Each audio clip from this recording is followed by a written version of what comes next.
Thank you students for coming here. Nice to see a house full of our students in the background. I'm Sanyogita Chadha. I'm going to moderate this session on this discussion in terms of what are we doing in fashion, what is the talent, how do we nurture talent for this industry. And with us is a very distinguished audience, and I will give the mic to each one of you to just introduce yourselves, your name, what you're doing, and then we can start the panel discussion. Yeah. Thank you, Sanyogita. I'm Sartaj Mehta. I work for LRPD, which is the Lifestyle Retail Business Division of ITC. I'm creative head for their brands. They're known as Wills Classic, Wills Sports, John Player and John Player Jeans. Thank you. Hi everybody, my name is David Mallon. I'm responsible for the Ringsman brand and the British Union platform to introduce British brands to India. Hi, good morning. This is Mr. Ojas from Vitamins Kids.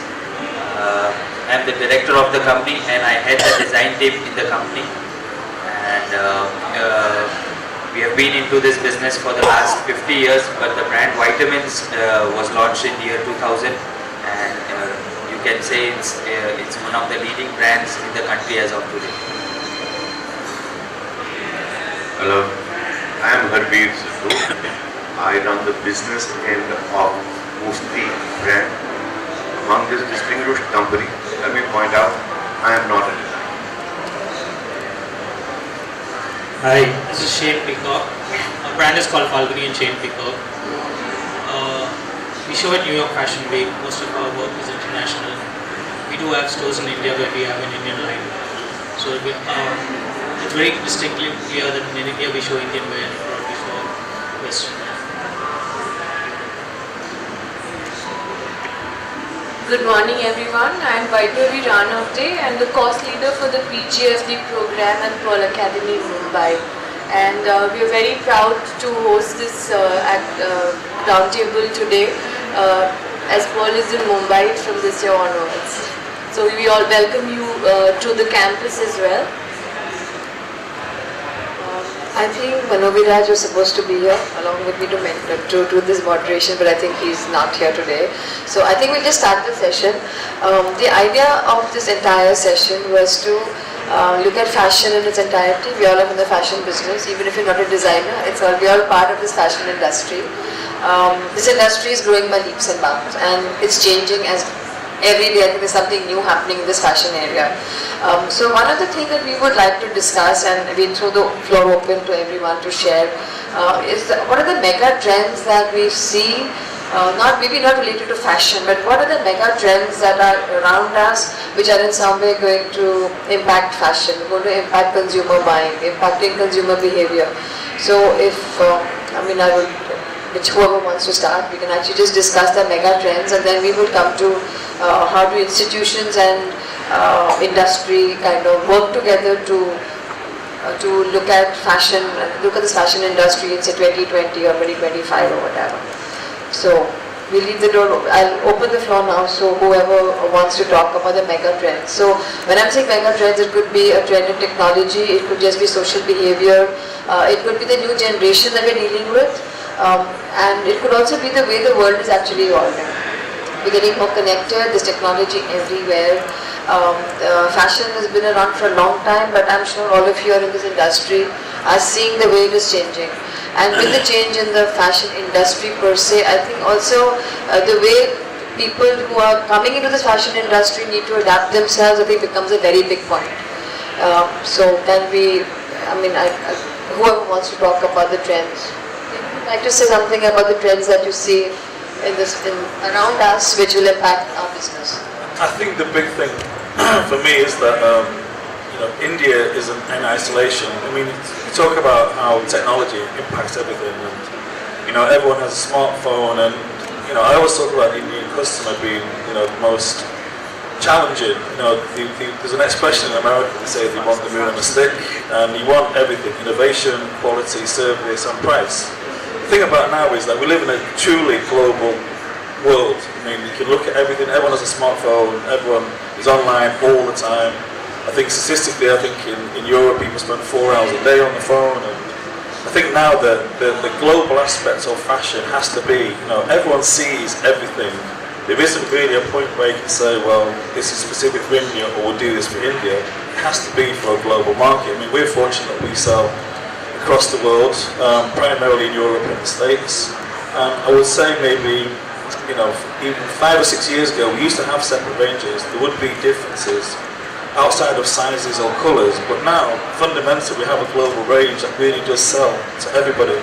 So I think the big change has been the fact that everyone has access to everything, and I think from a clothing and fashion point of view, you have to move forward with that. And I don't think those times of being able to do separate range from separate places just don't exist anymore for me. Thanks, David. Shane, would you like to say something about what you see since you're showing in New York Fashion Week and you're catering to the Indian market as well as to the Western world? What do you think are the trends that are actually affecting us or shaping the way we do this business? It's very different from which market you're talking about. You're talking about Indian perspective. It doesn't work with the international market because they work with 6 months in advance. They work with seasons. They work with buying. In India, it doesn't work. India is very festive. So our collections are basically more or less developed and designed according to festives. The festive season, Diwali is coming. That works very different. It's Halloween, it's Christmas, it's Easter. What I think in the future will be is that I think most people are not very fashion educated still today in India. It'll take another 5 years for people to get fashion educated, another 5 years from the interiors. So basically you're talking about 10 years down the line when a person from the interiors actually starts understanding fashion. Fashion wouldn't have evolved much in India except for the people who are very high fashion. The basic trends will always be basics. So those things are not going to change. With basic t-shirts or jeans, it's going to get more comfortable. It's going to get more, variety in that because a lot of people are going to pop up. A new brand is going to pop up every day. So do you see any trend in the Western world is now affecting the way Indians are dressing, or? I think that's all fads. The style comes in and it goes out as fast as it comes in. But the basic shapes, the basic trends remain. You see, talk about fashion week, you talk about fall, winter, you have to have coats, you have to have certain basic necessities are important to have in that part of the collection. That will not change. Maybe fabric should become thinner, thicker fabric should become thinner, more warmer. Those things will happen. The technology comes into the fashion segment, where you might have super thin fabric like silk, but it will be super warm. Those are things that will come. As far as shapes and styles, I don't see it. I think we keep coming back to the basics. Thanks, Shane. What about Sidhu? What would you like to say about this?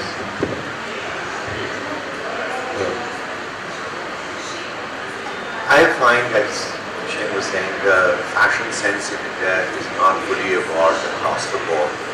There are, of course, people who are as fashion as the rest of the world, but as a mass market, I still find that customers ask for every color every season.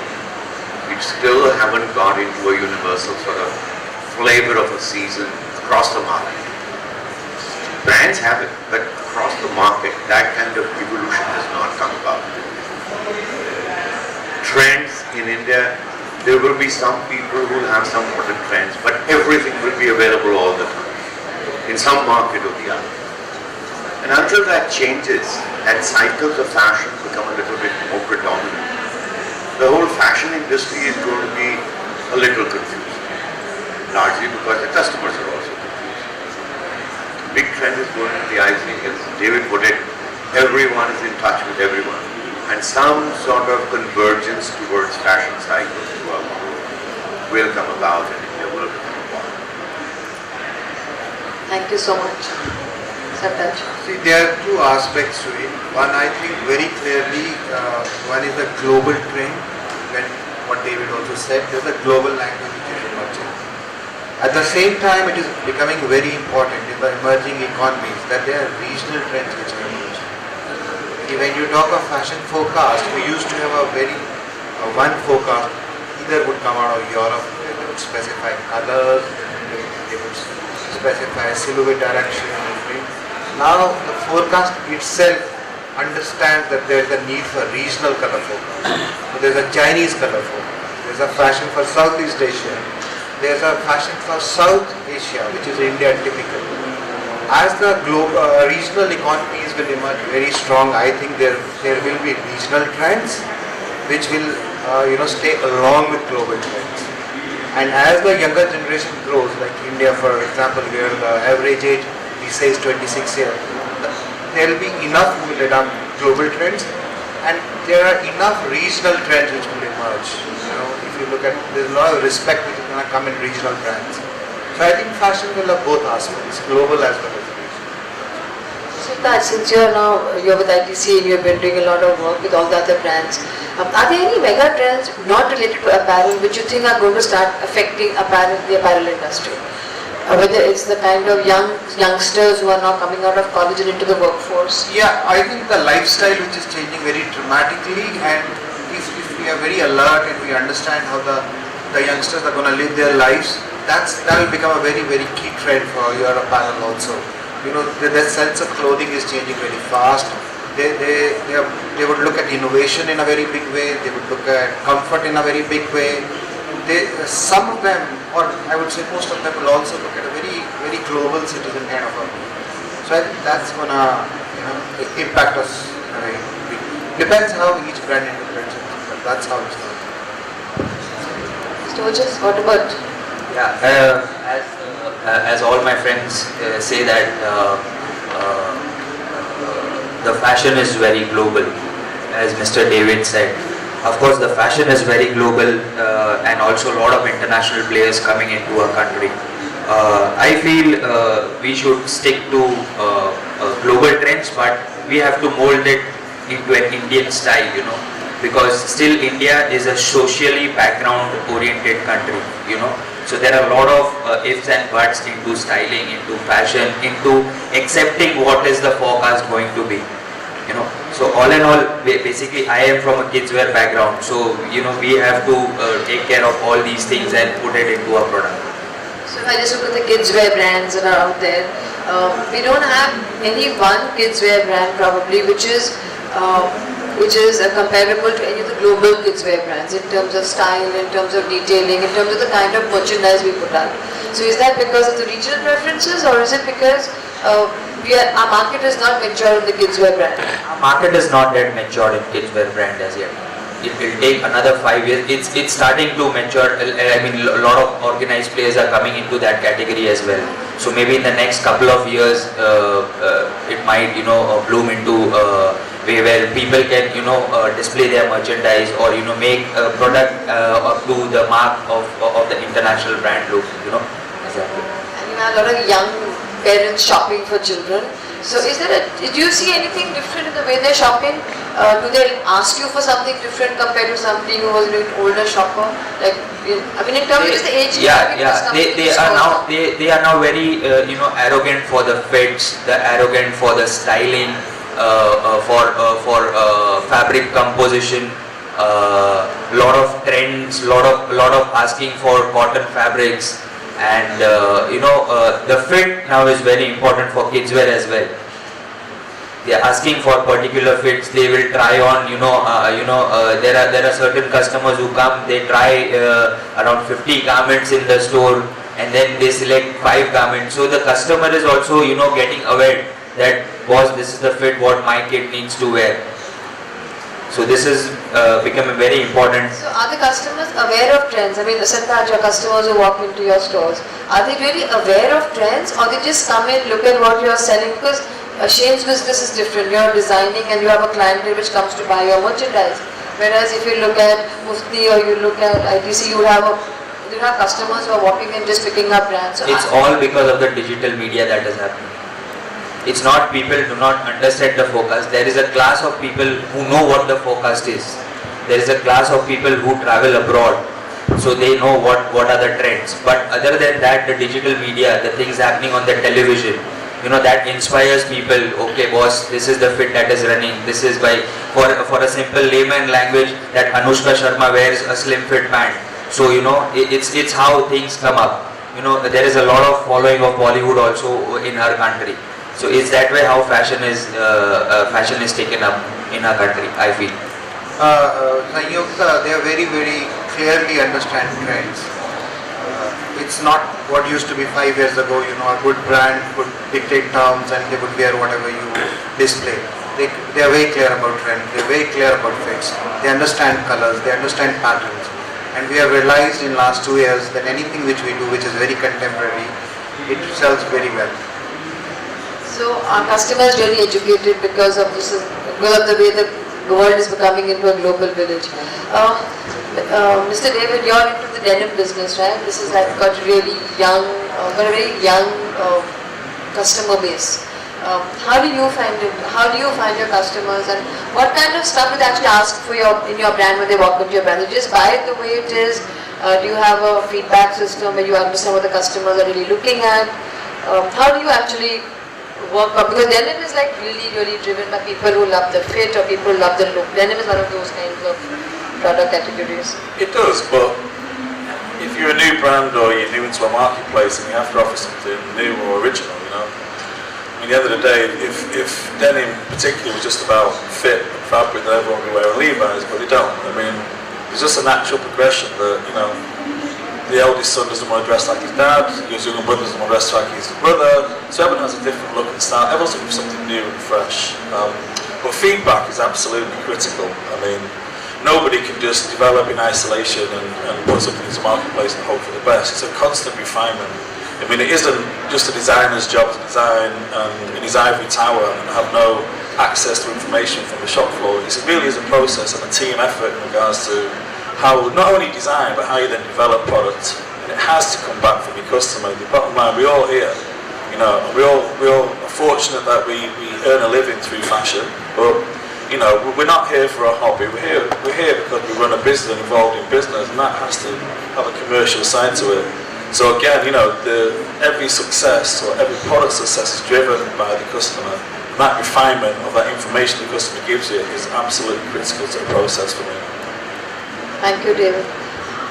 Mr. Sidhu, you're in Mufti, does a lot of casual wear and streetwear. Only casual wear. So how do you, how does the customer actually influence what you're doing, or how are the trends affecting you, and how are you kind of balancing this act of actually having a very strong bottom line and at the same time being fashionable, innovative? So is there, how do you actually manage this? India is still a market where variety matters a lot. I try to remain focused in the brand image and in the kind of products that we make. But at the same time, we just have to have a bit more product than a comparable brand abroad. There would be more focus in one type of products, etc. We have to have a slightly bigger range. I suppose every year this range could become more fine as people's wallets get fatter, they buy more, some more specialization will come about. But today there's still a long way from really clear, demarcated, strong brand positions. Thank you. Shane, do you want to say something? You're in a very different kind of a marketplace, and I'm sure you have customers who also feedback to you. And for you, probably trends and fashion, to be in is like really the key to what you're doing. So for us, very different. Our client knows what trends are, knows which colors and they know which designer. Even if they look at the outfit, they know which outfit, who is designed the outfit. They keep in touch with the bags, shoes, everything. You can't fool them, You can't say, okay, short is in, no wear short. So we cater to a very educated as far as mass is concerned, it's educating them by, as you said, TV, through Bollywood. So they get the inspiration from there, and us to work the exactly opposite. We create trends and then try to trickle it down to high street. So I think this is going to be there. It's constantly going to be, this change is going to be there. It's going to be bouncing back like seesaw. But as far as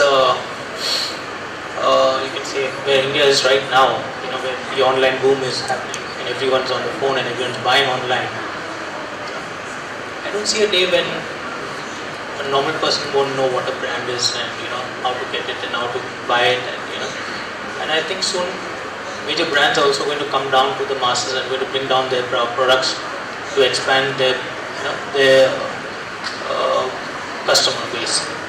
So I see big brands coming down to getting down to the masses also. So this entire online business that's happening, how is it impacting what you all do? Is it impacting it at all, or is it just that you have an online site and it kind of works? Because we are young people shopping all day, all night. They're strolling all the brands or looking at whatever is happening in the world. So is this online somewhere defining what we are doing? Do we have to become quicker in our innovation, or do we need faster product cycles, or is there no impact in terms of what we are doing on the online? No, the learning process goes on, and with the new channel there are new things which come about. Online kind of, it's not a different animal, the online is there, the consumer is same. It's the way he's looking at your product becomes different, and he can look at your products all the time, and they can access your product from all over the country. So I think it helps, it helps build brand equity better. It gives them a chance to check your brand out. You're more accessible to more and more people. So I think that platform is going to stay. It's a platform which is in everybody's hand now. So I think it's a complementary thing. In fact, it's helping to make a product better and better day by day. We get the feedbacks, that this product is performing online or this product is selling well. We can have all the data collected, and that has been helpful for us to forecast our trends properly, manufacture the right product, what is selling into the market. Online for us is completely, absolutely turned on its head how we work. Completely. I mean, back in the day we do 2 large collections which we would pre-sell, pre-show, pre-deliver, and then deliver at set periods. We then moved to a model that was monthly drops. Everything about online, everything you talk about is what's new, how much new, how fast. And we're now to a point where we've gone from monthly to weekly, now daily. I mean, we do some direct digital to print, and it is new, fast, you design all the time. Now, like I say, those days of research and development and design, the design is designed all the time now. I mean, it's fundamentally changed the way we work completely. So is it better? I mean, is it more? No, it means you have to work harder, so it's not better. More challenging, right? Absolutely. It means you have to drink more. Yeah. I personally think that this changes haven't really come about as yet because of the digital explosion. The changes are going to be awesome, phenomenal, and I sincerely believe that there would be a great efficiency gain. Like today I have 230 shops in India, and I think there's room for 300. Once the digital media has caught on and everyone is there, I may need only 100 shops. Now think of that as an efficiency. Think of that is what will allow me to give even better product at the same price. Finally, technology will always win. That's what drives more and more. When I was young and I started to learn something about computers, it used to take a room this size with I don't know how much equipment just for feeding in the information. And nowadays, this damn machine is at least 50 times more powerful than that old room with tons and tons of steel work. Share any online impacting the way you work, or as a design house it doesn't really change much for you? Yeah. I think online is seriously started affecting most of the designers because customers have started going online and buying, and in fact internationally most of them buy only online.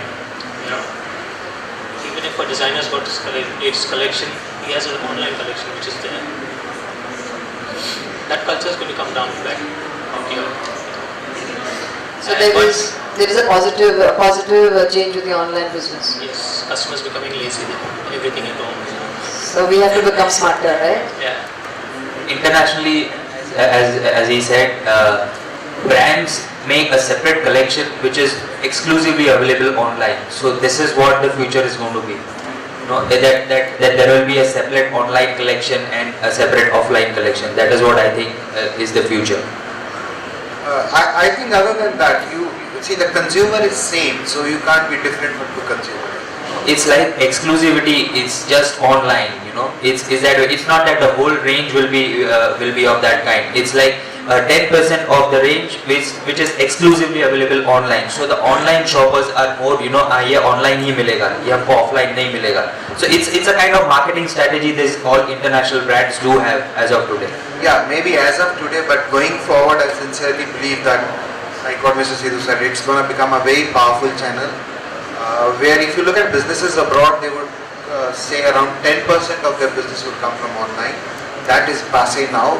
We're already talking of 15 to 20%. In some cases, it would be as high as 30%. So I think tomorrow, in times to come, the share of online will become bigger and bigger. Because in terms of comparing products, it's much more easier. When people are evolved, they understand, okay, if I want to look at 20 t-shirts online, it's much easier to compare around 60-70 of the products available in the brand online and take your decision. I think there is a little confusion in our minds about what's online. There are 2 or 3 different phenomena. One is that it has lowered the barriers to entry. You don't need shops. You can go online and a small player can also do cutting edge business in it. So there is that part which we can call online. Now when it comes to the mainstream business, there is no online and offline. It's the total thing is one experience. You need the shops for the people to come and relate to the brand. It's only when there is a marketplace and people relate to the high street that online will work. I have no problems with a person looking through my online site, choosing things, and then decide, no, I'll go to the Bangalore store and test it out before I buy it. Everyone is not, see, convenience is talked about, that it will be delivered to your house, you can send it back. Most of the kids I know work such long hours, are out, etc. They're not even home to take delivery half the time. So going to the shops is still fun. If the offline, online continue, which is going to be the future, not online versus. They're going to be working together. So yes, basically, yes, it's like they will have to work together. See, you can go and shop or you can order on the phone and ask Right, kids for right. come home. It's still the same shop. It's still the same product. True. So I actually think they're going to complement each other. I think online and brick and mortar are probably going to work together. Absolutely. I think the customer is going to be king. I think the there is efficiency, so much choice the available. efficiency for both will go up. Because I don't have to have so many shops. I can have fewer, much better shops and supplement them with online for the areas and places where it's not convenient for them to go to a shop. The big change in England last year was, again, the point that a lot of people are working and they can't, so the fact you can get it next day before 10 o'clock is pointless if you're not in to receive it. The big thing that's happened in the UK is again, that you order online, we go and collect it in store, which again just seems to be the sort of perfect marriage that you can browse at your leisure online, but then you actually have the ability to pick it up in your own time, but also then obviously then the second chance of a retail store for you to experience the brand, as you'd like to show it. Well, that again has been a huge move in the UK. So actually, the two trends that we're talking about, basic lifestyle changes and the online business, right? Which are going to affect the industry of the future. So there's another question that I want to ask. All of you employ designers from this industry, from the various colleges. So till now we've had few institutes and we've been churning out designers. So has the demand that the industry has for designers been met? Or are we still short of institutes for designers? Because design and professional design, at least for Pearl, is one of the leading programs. We have a lot of people wanting to fashion design. We have LIFT, which is huge. I face this problem is whenever you want to hire new talent, most of the students that come out from any institute are clueless basically. So I think most of the institutes need to change whatever they're teaching to as of what we need today. An example of what you mean. They have only theory knowledge, they don't have any practical knowledge. I absolutely agree. Any designer you employ, you have to unlearn what they think they know, because they know absolutely nothing. And again, it takes them exactly a year to understand what we're saying. You have to, well, yeah, and you have to put that down to the lack of, from the university's point of view, the lack they won't or they don't engage with industry enough, because we know what we want. We've been doing this long enough, and the courses just don't make sense. And this is everywhere. This isn't just here. This is everywhere I've ever traded. It's exactly the same issue. You know nothing, and it isn't their fault. But the problem is that you're 19 or 20, you think you know everything. But I always say it takes me 9 months to unlearn what they think they know before I can then teach them what they need to know. Is it the same picture? Absolutely, absolutely. Is it because of the lack of industry academic connect, or is it because when you're in an institute you learn some stuff, you may not pay attention to it, No, I and don't then you think so. hit the industry and you realize? I think what is an institute trying to make out of a student? A designer? Yeah. And they have to actually get into the place where the designers, where the student is seeing himself. He's seeing himself as a designer, then he needs to be molded that way. Most of them who come out, they're mostly like masters and tailors, which do it on paper and they don't have any clue when they have to do it on actions. Okay. When you tell them to drape an outfit, sometimes they don't even know what draping is. And even though the head students teach them draping, they don't know no clue. That's Sanyogi, like a traditional company, there was something called management training. In any FMCG, if you would go, they don't hire people straight to run their businesses. They have a good hand-holding period, which is called management training for a year, because that's where they teach them different aspects of life or of the business. Even there are people who join, they're the best of the brains, they come from the best of the institutes, but every standard industry knows it takes time. Similarly, I think in apparel, when students graduate, they think they've got a top-class fashion designer. It's not going to happen. You need to have that training period for a year, the hand-holding, because I've been recruiting people from the last 20 years. The first year guys are like that. It takes a year to train them. It takes 4 seasons typically for them to make mistakes learn. After they are fantastic, then they pick it up very well. There are certain changes made in the syllabus in the institutes. like what?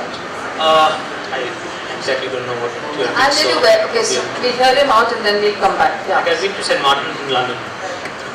The way they teach is far superior than even FIT. I've been there than anywhere else.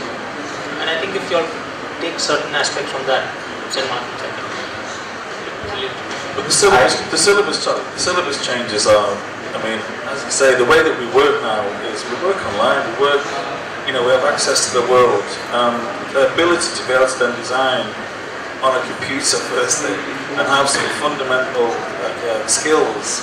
Again, rather than, as I say, to know how to cut a pattern and to produce a piece of clothing, I think is fabulous, but that seems to still be part and parcel or the focus of the course, rather than commercially how do I then drive that through, and how do I talk to a factory, how do I talk to suppliers, how do I talk to my customers, how do you put these things together. And I just think it's old fashioned. I just think it hasn't moved alongside the way that fashion's moved, and I think that's the issue fundamentally.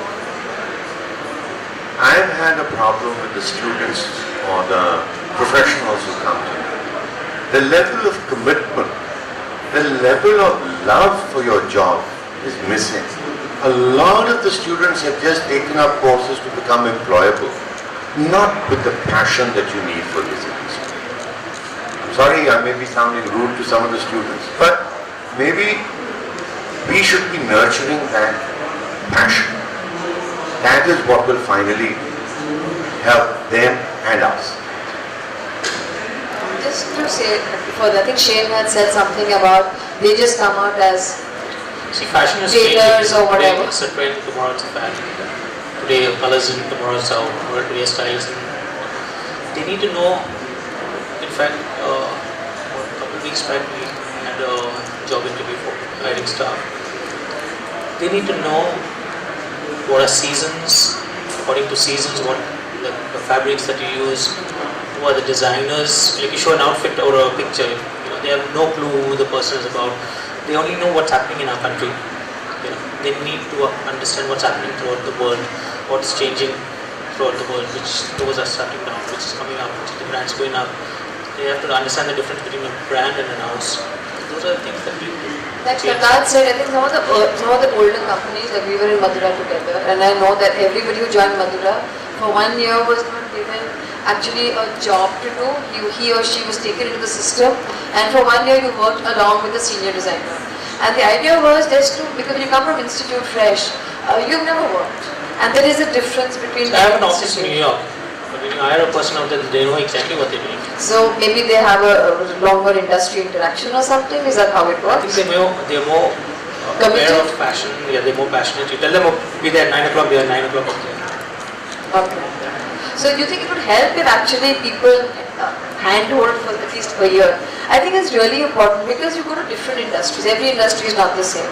So when we were in Madura had this, and I'm sure ITC has it, that there was this whole culture around nurturing young people. Whether you were a management trainee from IIM or you were a young designer from somewhere, you were nurtured for a year.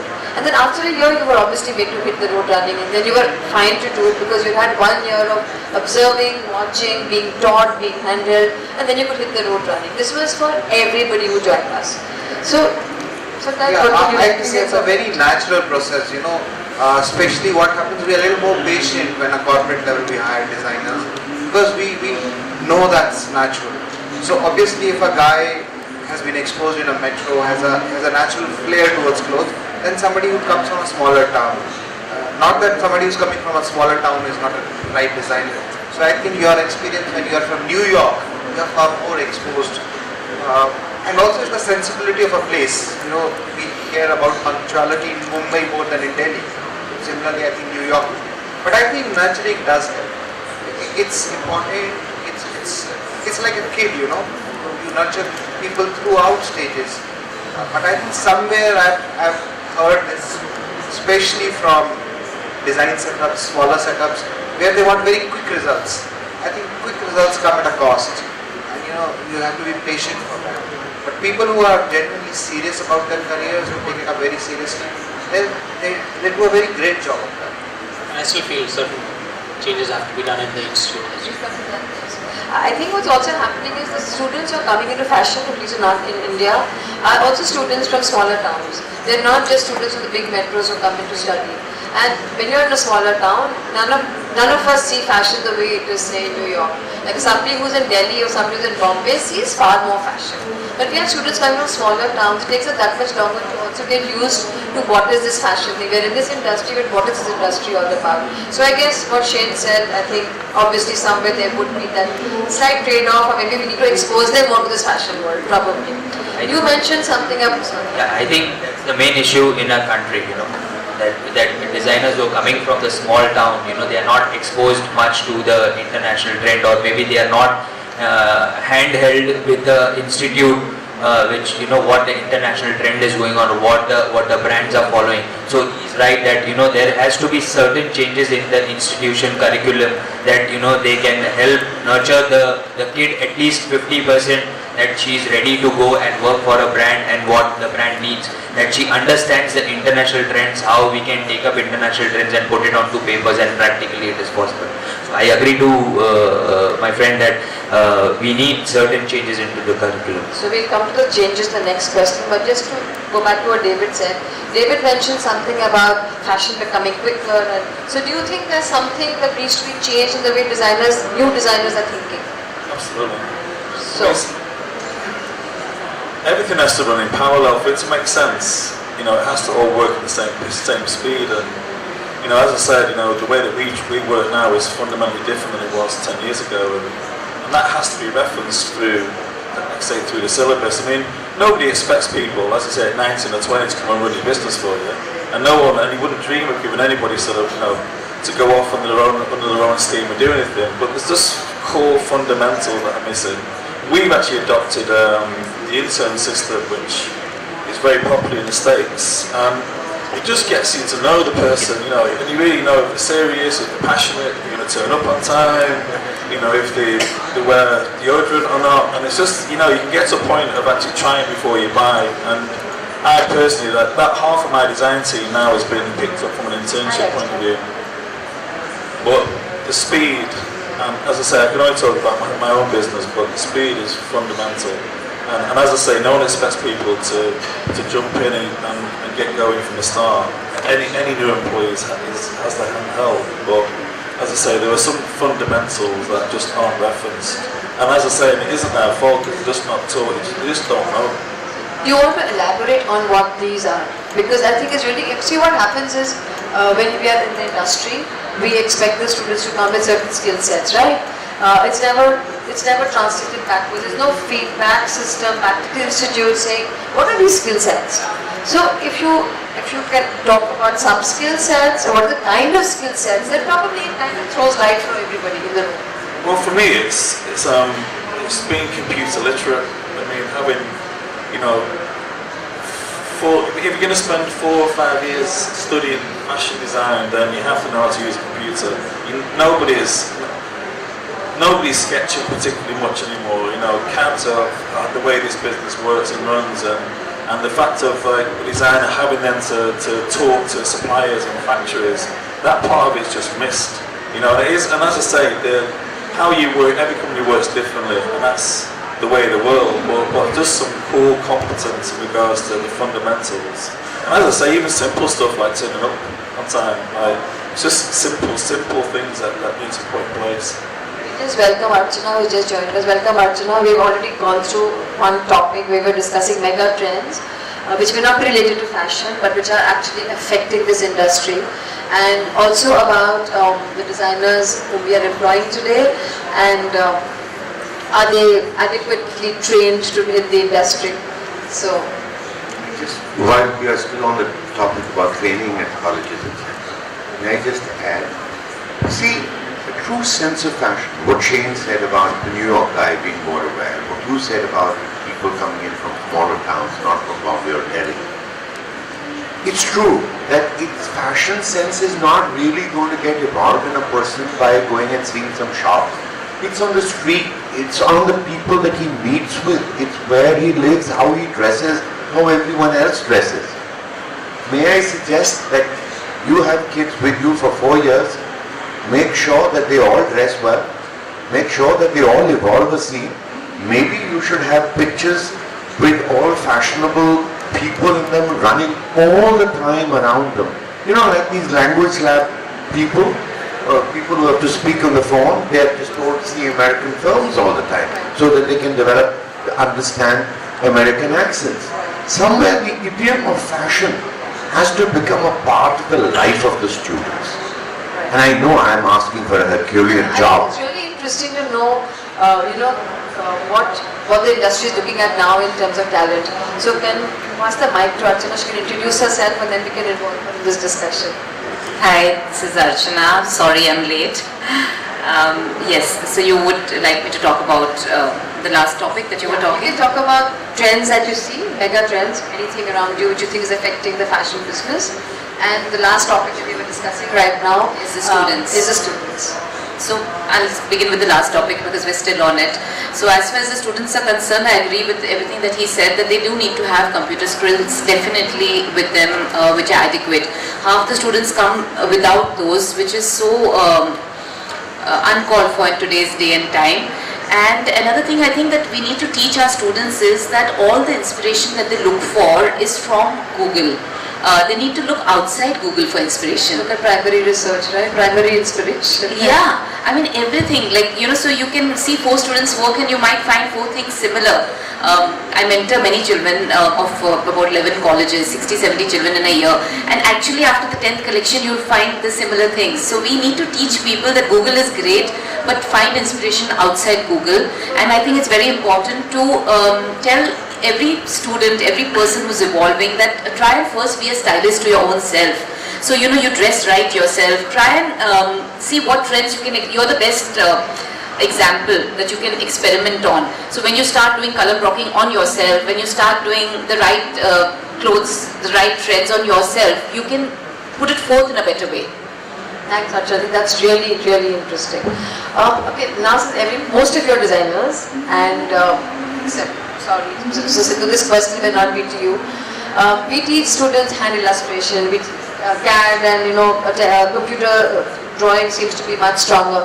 So do you think some of these hand skills are not needed any longer? Shane, in terms of hand illustration becomes a big part.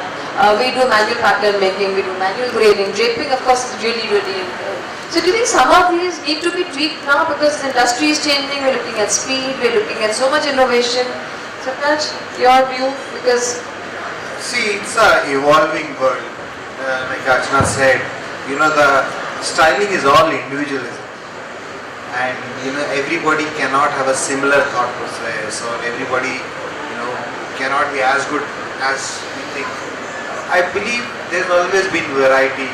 The people you meet in colleges, everybody has a very, very unique style of looking at themselves, and their influences and their conditioning is very, very different. Now, as far as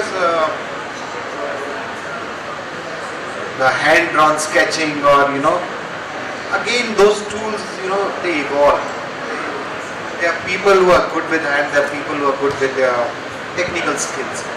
To me, I think it's the imagination, the visualization which is more key than our efficiency in their own skill set or tools. But if they have, that's an added advantage.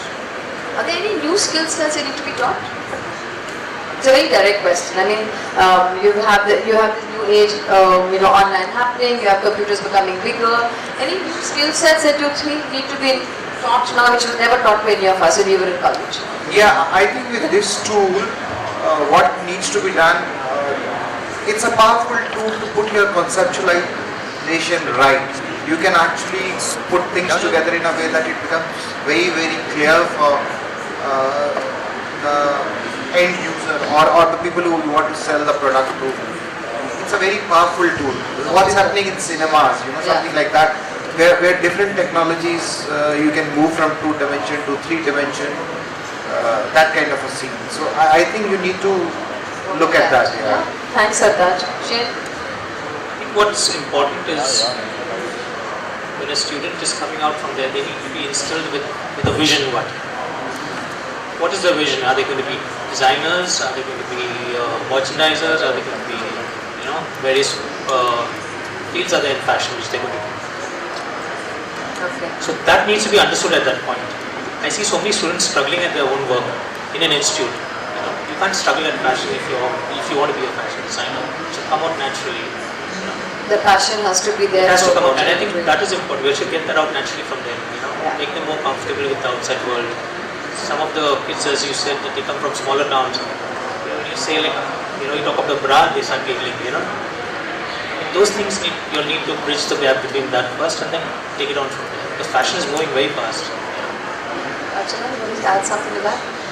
I think the ability for a student to be able to do the right research and adapt themselves to a new category or a new thing. See, the thing is, as designers, earlier we used to do, maybe we were bridal designers, or we did gowns, now we are all doing many things. We are getting into the print market, we are doing all categories.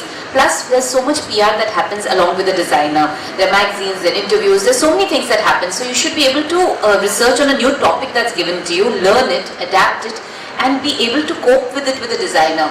So it's, there's so much you can do along with the designer. They're in every field.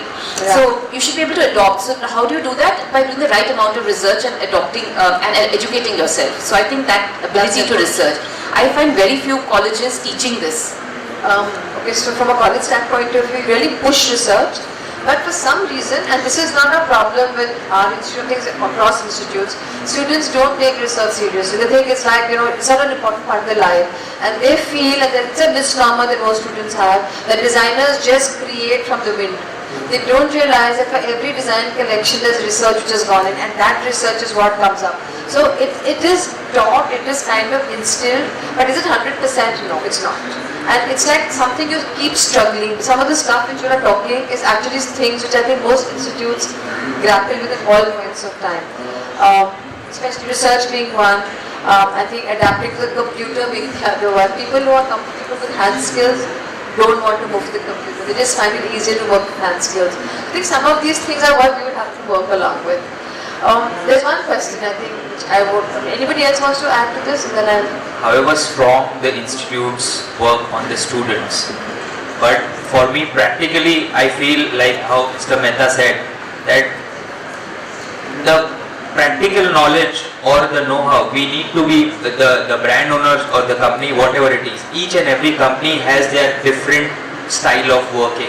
They have different approach towards fashion, they have different approach towards producing things. So it's going to be that in however the institute trains the students, of course they need to be trained, they have to be computer literate, they have to be nurtured, they have to be well dressed, but all in all they have to be trained, and the brand owner or the company owner or the designer, whoever it may be, has to be patient for a certain time to at least nurture the designer, at least let her be in the shoes of your company and let her see what the company is asking, and then wait for that, and then let's see if she's blooming or not. Thank you so much for that. I think that's really interesting. I was just going to say that obviously my big beef is the fact of lack of computer skills. However, to offset that, I will never employ a designer who can't draw with their hands. A designer's an artist. You're an artist at his essence. And to be able to create, particularly from our side, from a graphic art point of view, we do a lot of hand drawing. And you just be able to get a real true DNA and personality that sometimes from the computer you're just not going to get. So the computer skills are fundamental, but if you can't draw, you need a combination of both. You're not a designer for Right, me. right. And I think you'll just stress more on design. What separates a brand from another brand is design. You spend too much of time on drafting, which doesn't come of any honestly. We have our masters, they need to design, they need to create. You have to give them a concept and say, okay, fine, make me 10 sketches on this line. That's where they lack design. Spend less time on drafting and more on designing. Yes. Yeah, but they need to understand how to draft. That's important. It's important, but not main, because they're a designer first, not a drafter. Right. Proud man, may I give you a little bit of advice? Let your students enjoy their time. It is that which is the main missing thing in creative people. If they're not going to be happy for 4 years, if they're not wanting to live, work and just be fashion and not enjoy it, but just learn some skills from you, they're not going to be that successful. Let there be joy in it. I think that's really, really important. Not just for learning, I think for working as well. I think there's no fun you don't want. No, that's my job. Right. Okay, and the one last thing. You spoke about punctuality, you spoke about passion, somebody spoke about the dedication. So these are soft skills, right? They're not things which you teach. Do you think, how does one inculcate? So we get students who come in and 10 for 9 o'clock class, okay? And excuses like, we couldn't get up, we got late, there was traffic. There are 100 excuses. But I think it's really, and how does one actually inculcate this in somebody? You need to be on time. There is something called discipline. You might be in this fashion industry, which looks so glamorous and laid back, but there is a lot of discipline at work. So is this something we should teach them at college level? Or, do you think we should have something around this and talk about passion and dedication and being on time and respect for others? And I think it's personal grooming also. When a student comes from a small town, I think they should spend a little bit of time personal grooming, how to blend with today's world or in the city. That's important. I think you're being the bridge between a small town to a city, and then from there. do you think it would help us if we did this? Pankaj? Yeah, I think another thing which is becoming very important and it is being felt across companies, the times have changed. This is a new generation. We were part of the transition. I think we also need to realize that there are new dynamics at work. So I think we also need to open up ourselves a little bit. There are enough positive sides to it. I find people very dynamic, the younger guys. I find they finish their work on time. I find them far more sharper, the younger the generation. But you know what needs to be done? We came from a different world, they come from a different world. We need to marry them well. So I think that is something which one needs to really realize.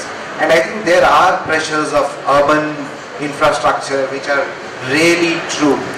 If the buses get delayed, they get delayed. If there's a traffic jam, really there's a traffic jam. But as long as they are passionate, they are sincere, that's fine. I think The the world is passion changing very overcomes fast. a lot of stuff. I think passion really drives them, and I think when I was at the other side, when I was in the industry, I think what actually made you happy about having a design team was the fact that they were young, they were vibrant, they seemed to know all the nice things in life, so all the good eating places, where do you hang out. I think that passion, I think, is what drives designers. We have a lot of them in this room, and if you would like to ask questions, if you have an audience, you can ask any questions.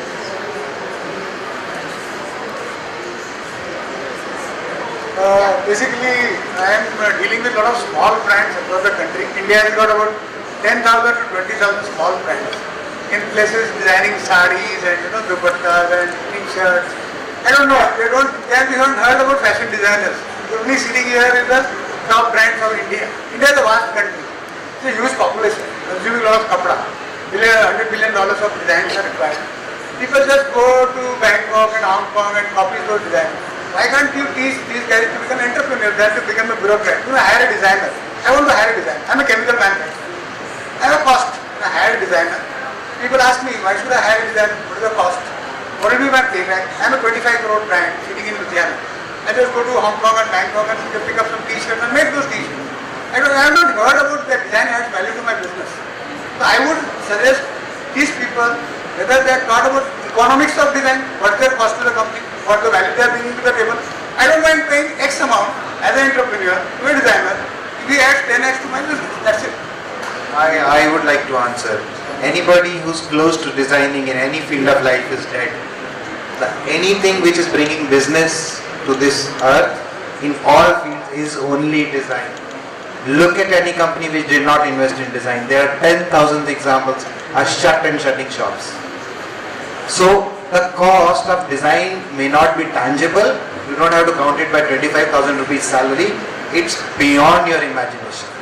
So all successful, whether it's automobile designing, you can take ambassador car which didn't design for 20 years and see where it is, and you look at all automobile industries which invested in a product design. Similarly for telephony, for your watches, for anything, it has to be so the design cost cannot be measured immediately. It's a business cost, and it's a cost which will give you benefits you can't even imagine. It's an investment. It's an investment beyond your imagination.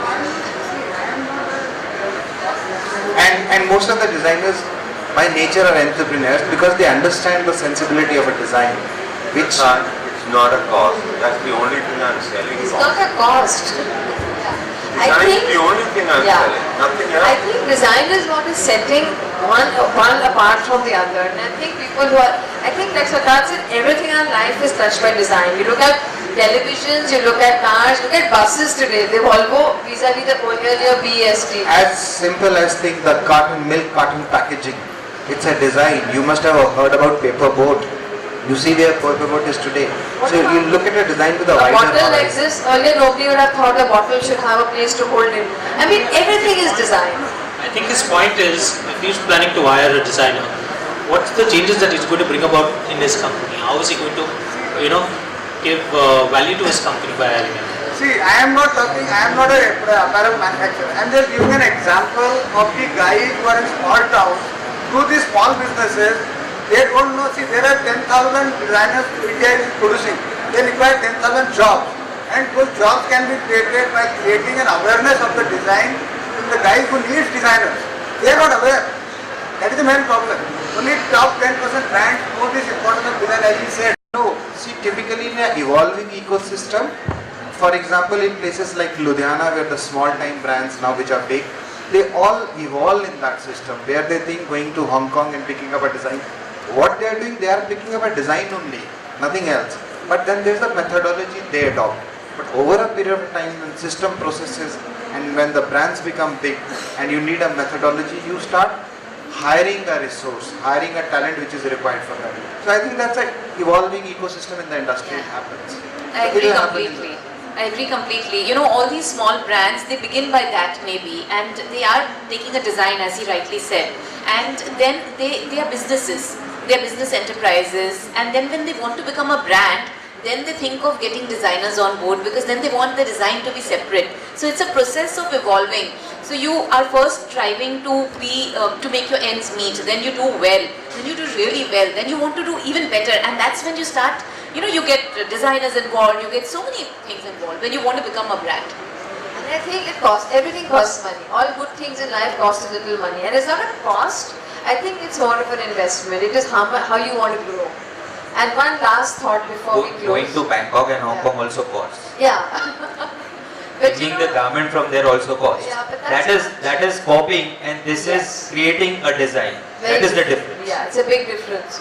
I mean, creation is far better than this, something different, and copying is just not something we should be encouraging. I feel India is an evolving country where good people coming into this field, and so I feel. Just one last thought before we wind up for the day. You want to ask some questions? Me, Professor Trivedi from London, and I am representing a company known as J. Jones. It's just a 2 years old brand who is talking about engineered garments for the comfort in every place we go by way of nightwears. And those nightwears can be used anywhere. That is the background of the story. But idea is, I go with my group and the board to various universities, maybe Brunel, maybe Ainslie University, maybe Manchester University. We pick up from there the youngsters. And the youngsters, there is a very system of minimum wages or middle wages or something, premium wages. So we pick up the best of the best talent, and those who work with them, they become unblocked volunteers with them, and they learn in the process. And we pay them on hiring basis. In this sense, they're not necessary to come to all the way to spend money. And for this purpose, since most of the firms from even UK and Europe are looking to India as a vast potential market, and if they make designers made in UK but designed well. I was talking to a couple of professors and university students here, and the Fashion Technology Institute students, and asked them to send me via data. Because this type of concept I developed when I was a banker myself 15 years back in this country. I spent 20 years in this country. And then I found those were preparing small cartoons while sitting here and getting in a 6x6 space paid in dollars from USA. And this is how this cartoon photography and everything has emerged. Same way, fashion technology is a buzzword, but to make it a practical insight and thoughtful and practicable, probably somebody can take a lead. I will lead my company's details if somebody would be interested and they can fit into the remit which we provide to them. We don't mind paying them here while they are in the process, not necessary to be apprentice or on the payroll. Well, they can simply send an invoice to us, and if they fulfill the remit which we give it to them, probably, or that the great job has to be done by the teachers, educators, which I do here in the UK. Thank you so much. Thank you so much. Thank you everyone. Yeah. I'm a PG fashion business student, so I'll ask from the point of view of business. So my question is to everyone. In this competitive world, how do you plan out, or how do you ensure that the customers are brand loyal? Because there is option everywhere, and the designers somewhere down the line we do find similar stuff in every other brand. So how do you ensure that the customers are brand loyal? See, for different businesses it would mean different things. Some are larger brands, some design brands, some are... I think it's the product and service bundle. You got to be aspirational enough for the consumer, you got to be innovative, you got to get into consumer insights, and it's gonna be a battle which is gonna be there forever. So we as a company, as a brand, we'll have to keep innovating ourselves to look at that. Why should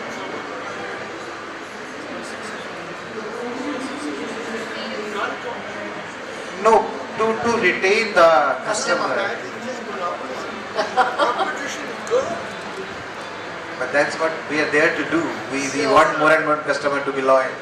I want everyone to like it. That's what you go to everyone else. Sure. That's how the market grows. That's how the market is today. But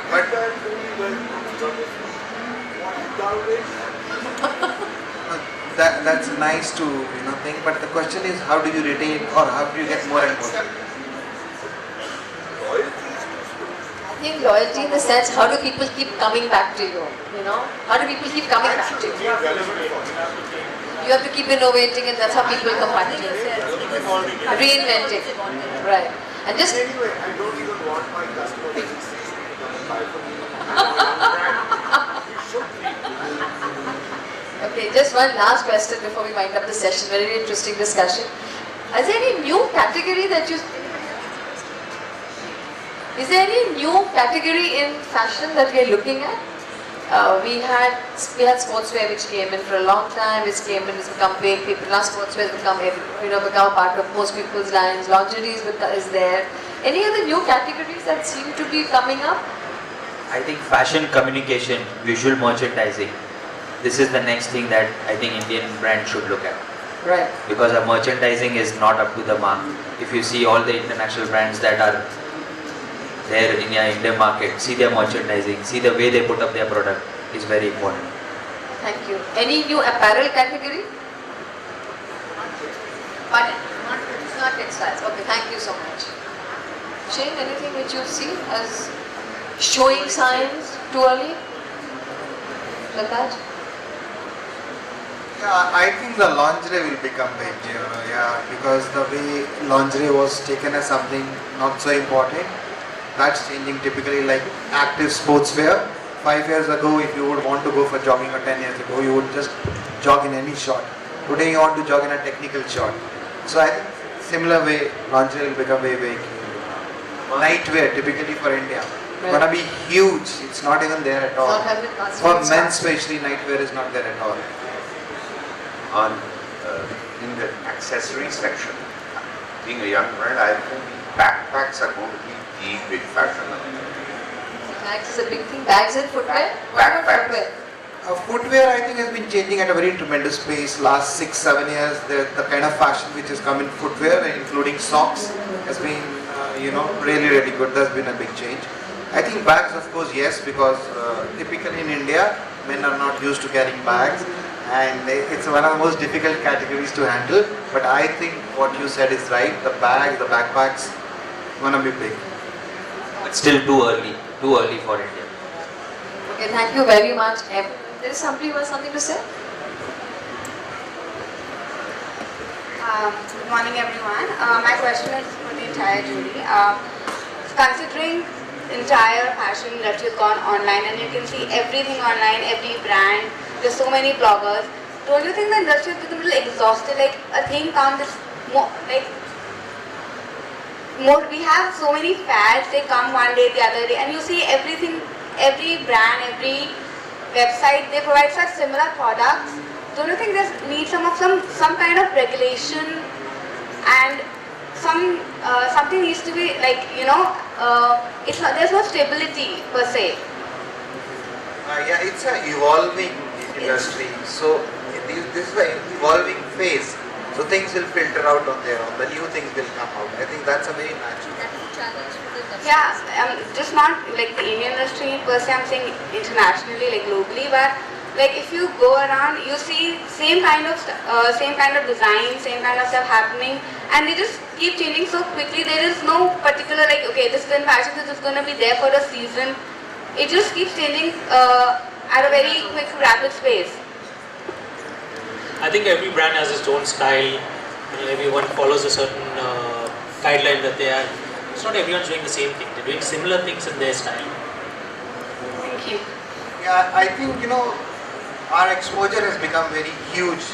The download, the information which we are getting has suddenly become massive. So I think things will stabilize on their own. There will be people doing different things, and there will be people doing similar things. Thank you so much. Archana, you joined us late. I'm sorry we missed part of the beginning. Thanks, Shane. Thank you so much, Mr. Sidhu, Ojas, David, and Sartaj. Thank you so much. And I think there's a lot of stuff that we've actually discussed today.